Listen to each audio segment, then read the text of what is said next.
Assalamu alaikum students. Today we will discuss our new topic that is pollution from combustion. Okay combustion का process हम detail में discuss कर चुके हैं। Combustion basically क्या है? Combustion is burning. बर्निंग का प्रोसेस जो है उसके दौरान क्या प्रोड्यूस होती है? हीट प्रोड्यूस होती है। आपको पता है कि कहीं पे भी अगर बर्निंग प्रोसेस हो रहा तो उसके इर्द गिर्द आपको खुद हीट फील होती है। लेकिन अगर आप यही बर्निंग का या कंबस्टन का रिएक्शन खुद लगाते हैं कहीं पे, उससे हीट जनरेट करवाते हैं और उस हीट को जो है आगे आप यूटिलाइज़ कर रहे हैं अपने इलेक्ट्रिसिटी की प्रोडक्शन के लिए, तो ऐसे रिएक्शन को हम कहते हैं controlled burning of fossil fuel. ठीक है, तो ये क्या होता है? कंट्रोल्ड कंबस्शन रिएक्शन कहलाता है।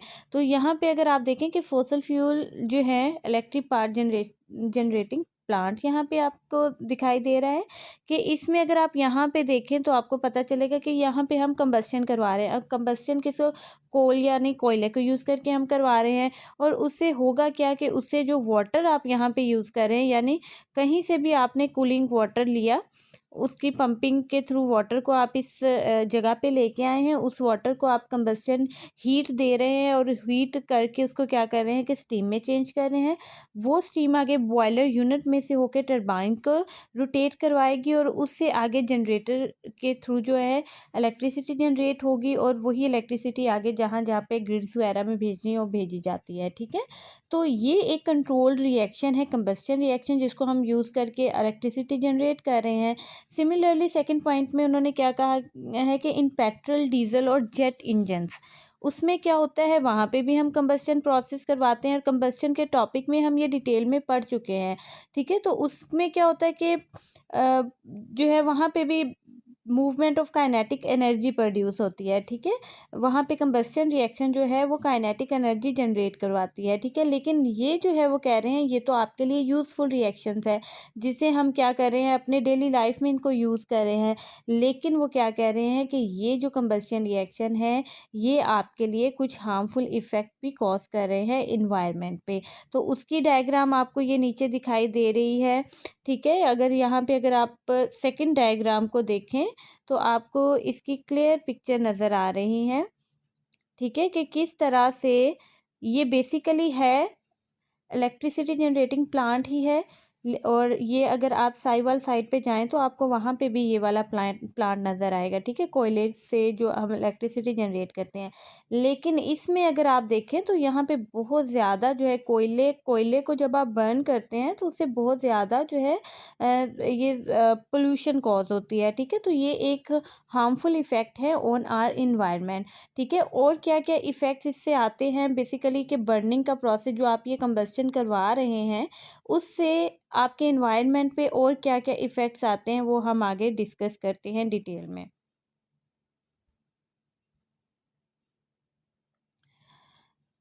ओके, ग्लोबल वार्मिंग कॉज हो रही है। ग्लोबल वार्मिंग, ग्लोबल यानी हमारा ये जो अर्थ है, ये जो ग्लोब है अर्थ का, ग्लोब क्या है कि हमारा जो अर्थ है वो क्या है कि एक राउंड सा फुटबॉल की शेप की एक चीज़ है। ठीक है, तो उसको हम ग्लोब बोलते हैं।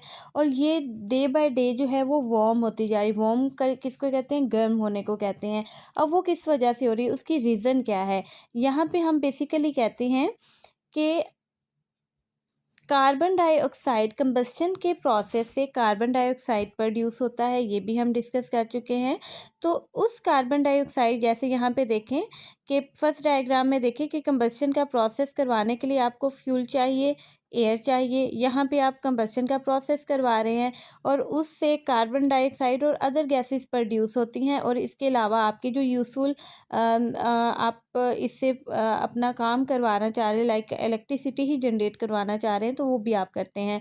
तो ये जो कार्बन डाइऑक्साइड प्रोड्यूस हो रही है ये क्या करेगी? ये आपके एटमॉस्फेयर में चली जाएगी। एटमॉस्फेयर में जाके क्या करेगी? ये एक ब्लैंकेट की तरह से आपके पूरी ग्लोब को, जो अर्थ का ग्लोब है उसको क्या कर देगी? कवर कर लेगी और उसको वार्म करना शुरू कर देगी। ठीक है, यानी जो हीट है, सन की हीट है, इसको भी अपने पास रखेगी और डिफरेंट गैसेस को भी अपने पास रखेगी और एक ब्लैंकेट के अंदर इनको कवर करके रखेगी। और जिसकी वजह से हमारा जो एटमॉस्फेयर है वो हीट अप होना शुरू हो गया है, वार्म अप होना शुरू हो गया है। ठीक है, इसकी आपके पास क्लियर पिक्चर यहाँ पे इन्होंने लिखा क्या हुआ है? The carbon dioxide produced when the fossils are burn remains in the atmosphere, ठीक है। यानी वो कार्बन डाइऑक्साइड जो कि यहाँ से रिलीज़ हो रही है कंबस्शन के प्रोसेस में, वो आपके एटमॉस्फेयर में रहेगी। There it act like a blanket which keeps heat in and causes the earth to slowly warm up, ठीक है। तो इसकी डायग्राम आपके सामने यहाँ पे देखें कि ये आपका ग्लोब है, ठीक है, ये आपका एटमॉस्फेयर है, ठीक है। इस एटमॉस्फेयर में अगर आप देखें तो ये कार्बन डाइऑक्साइड के डिफरेंट मॉलिक्यूल्स पड़े हुए हैं, ठीक है। अब ये क्या करेंगे कि ये आपके पास, सॉरी, ये मॉलिक्यूल है कार्बन डाइऑक्साइड, तो ये क्या करेंगे, डिफरेंट मॉलिक्यूल ये एक कवरिंग के तौर पे यहाँ पे आ जाएंगे, जो कि सन से आने वाली भी हीट को अपने अंदर एब्जॉर्ब करके रखेगी, और ग्लोब से भी जितनी भी गैसेस रिलीज हो रही है उनको भी अपने पास रख के हमारे ग्लोब को क्या कर रहे हैं, वार्म कर रही है, जिसको हम क्या कहते हैं, ग्लोबल वार्मिंग। ओके, अब इस ग्लोबल वार्मिंग से डिफरेंट इफ़ेक्ट्स आ रहे हैं कि हमारा जो टेम्परेचर अर्थ का डे बाय डे इंक्रीज़ हो रहा है, उससे इफ़ेक्ट्स क्या आ रहे हैं, उससे इफ़ेक्ट्स ये आ रहे हैं कि अगर आप नॉर्मली भी देखें कि अगर गर्मी बहुत ज़्यादा है और आपने क्या किया है कि आपने अपने फ्रीज़र से कोई भी आइस क्यूब निकाल के उसको बाहर रखा, तो थोड़ी देर बाद आप देखेंगे कि वो मेल्ट हो जाता है, ठीक है। तो सिमिलरली अगर हम ग्लेशियर्स की बात करें, ठीक है, ग्लेशियर्स की बात करें या पोलर आइस कैप्स की बात करें, यानी जो बर्फ़ानी चोटियां हैं हमारी, वो भी इतनी हीट की वजह से क्या होना शुरू हो जाती है, मेल्ट होना शुरू हो जाती हैं। तो हमारा जो सी लेवल, यानी पहले अगर समुंदर का किनारा यहाँ पे आ रहा है, तो जैसे जैसे मेल्टिंग से पानी और इंक्रीज़ होता जाएगा, तो उसका जो बैंक है या शोर ऑफ सी है, वो क्या हो जाएगा, वो यहाँ पे आ जाएगा, ठीक है। इसका क्या मतलब है कि उससे सी लेवल रेज होगा, तो इसका मतलब है फ्लड्स के चांसेस भी इंक्रीज़ हो जाएंगे, सैलाब आने के ख़तरे ज़्यादा होते हैं। तो ये ग्लोबल वार्मिंग का एक इफ़ेक्ट आ गया।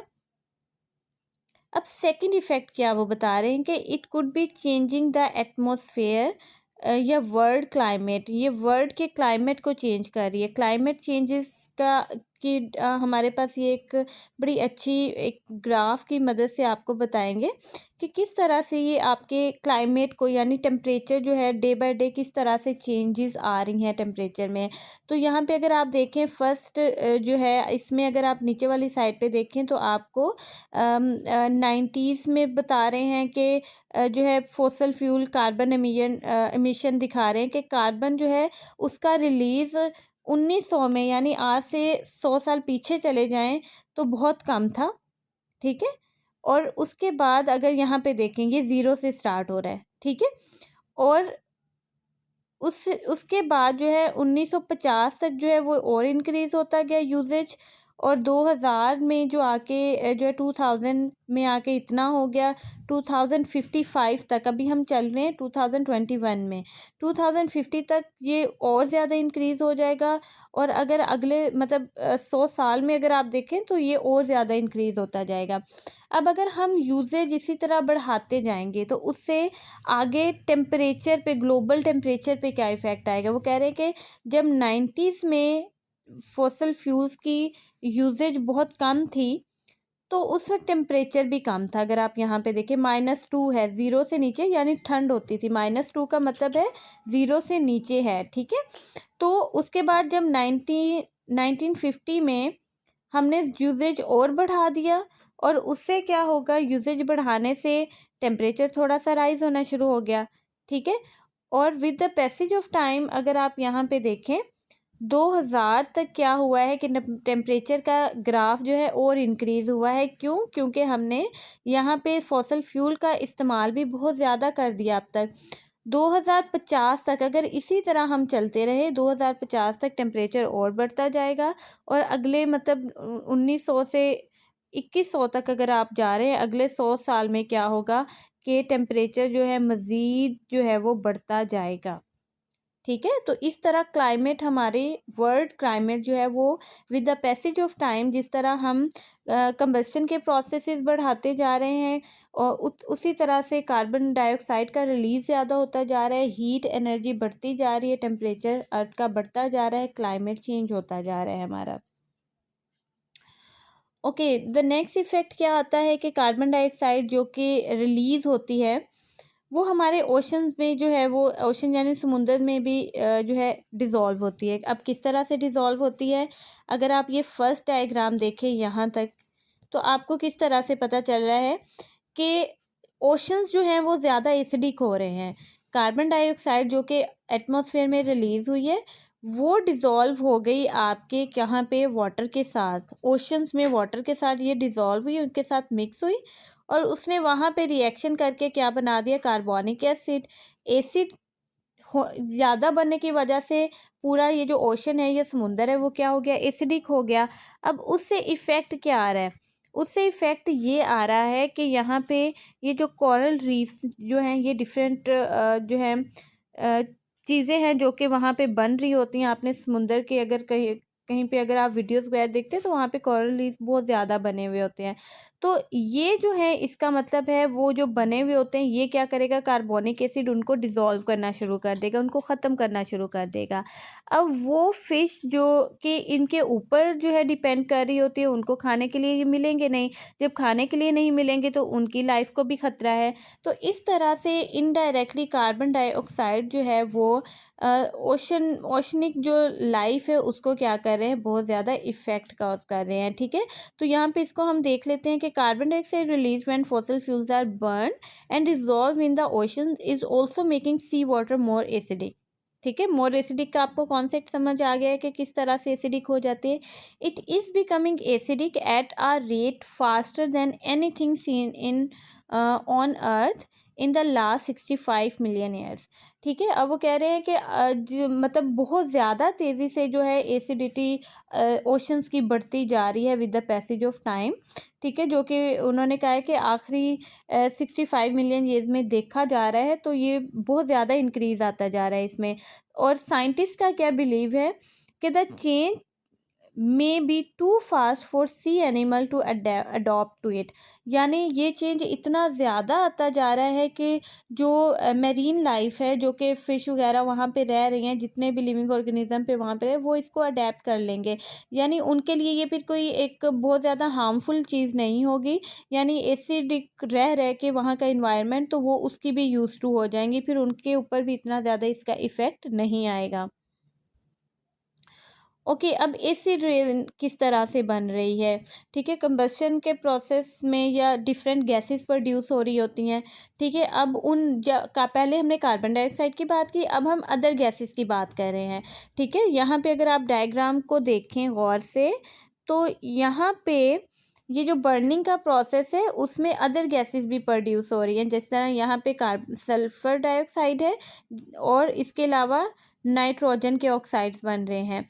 ठीक है, तो ये क्या करेंगे कि जो सल्फ़र डाइऑक्साइड है ये वाटर के अंदर ऊपर जो है जाएगा और मतलब वाटर के साथ रिएक्शन करेगा और क्या बना देगा, H2SO4 बना देगा। इसी तरह से जो है नाइट्रोजन के ऑक्साइड्स जो हैं वो आगे जाके हाइड्रोजन के साथ रिएक्शन करेंगे और क्या बना देंगे, HNO3 बना देंगे। अब ये H2SO4 सल्फ्यूरिक एसिड है या नाइट्रिक एसिड है, ये दोनों क्या है, एसिड हैं। और जब ये वाटर के साथ जो है मिलेंगे ऊपर जाके, यानी अगर कोई भी रेन वाटर जो है उसके साथ जब या रिएक्शन करेंगे, जब उनके साथ मिलेंगे, मिक्स होंगे, तो ये एसिड रेन कॉज करेंगे। अब ये जो एसिडिक रेन है जब ये वापस आके ज़मीन के ऊपर गिरेगी तो ये आपके लेक्स को भी क्या कर देंगी, एसिडिक बना देंगी और ज़ाहिर है वहाँ पे जितनी भी लाइफ है उस पे इफ़ेक्ट करेंगी ये। ठीक है, इसके अलावा जो आपकी सॉइल है उसको एसिडिक कर देगी। ठीक है, वो भी आपके लिए फिर इसका मतलब हार्मफुल इफ़ेक्ट कॉज करेगा। और आपके जितने भी प्लांट्स हैं, एनिमल जो हैं जो वहाँ पे रह रहे हैं, उनको क्या कर देंगी, किल कर देगी। ठीक है, तो इसको हम एक दफ़ा रीड कर लेते हैं। Most fossil fuels contain at least some sulphur which turn into sulphur dioxide when it burns. Oxide of nitrogen also produce during burning. This sulfur dioxide and nitrogen oxide react with water in the atmosphere. This falls as acid rain. बात समझ में आ रही है कि acid rain किस तरह से बनती है। Which kills trees crude metals यानी क्रोयन काज करती है मेटल्स की, जंग लगना शुरू हो जाता है। और जो स्टोन वर्क यानी संगमरमर का जहाँ जहाँ पे भी काम हुआ होगा स्टोन वर्क, उसको इफ़ेक्ट करती है, वो ख़राब होना शुरू हो जाता है। और किल करती है वाटर प्लांट्स एंड एनिमल्स को। ठीक है, तो एसिड रेन किस तरह से डिफरेंट इफ़ेक्ट्स कॉज कर रही हैं ये भी आपको पता होना चाहिए। एसिड रेन का प्रोसेस क्या है, किस तरह से ऑक्साइड्स आके कन्वर्ट होके एसिड रेन बनाते हैं, वो भी आपको पता होना चाहिए। Okay, another problem with the combustion of fossil fuel is that कि transporting of fossil fuel can cause pollution। अब वो किस तरह से pollution cause करते हैं, अगर आप यहाँ पे देखें या यहाँ पे देखें, दोनों साइड्स पे अगर आप देखते हैं तो टैंकर, ऑयल टैंकर या कहीं से भी अगर एक जगह से दूसरी जगह ऑयल को ट्रांसपोर्ट किया जा रहा है, चाहे वो समुंदर के रास्ते से किया जा रहा है या लैंड के थ्रू किया जा रहा है, तो उसमें स्पिलिंग के चांसेस ज़्यादा होते हैं, लीकिंग के चांसेस ज़्यादा होते हैं। स्पिलिंग का मतलब क्या है कि ये गिर जाना और गिर के बह जाना। उससे इफ़ेक्ट क्या आता है, उससे एक तो पोल्यूशन कॉज होती है, सेकेंडली क्या होता है कि आपके जो ऑयल के स्टोरेज है या उनकी सप्लाईज़ है वो क्या हो जाती है, शॉर्ट हो जाती है, यानी रन आउट हो जाती है। ठीक है, तो उससे क्या होता है कि आपके वहाँ पे कमी हो जाएगी।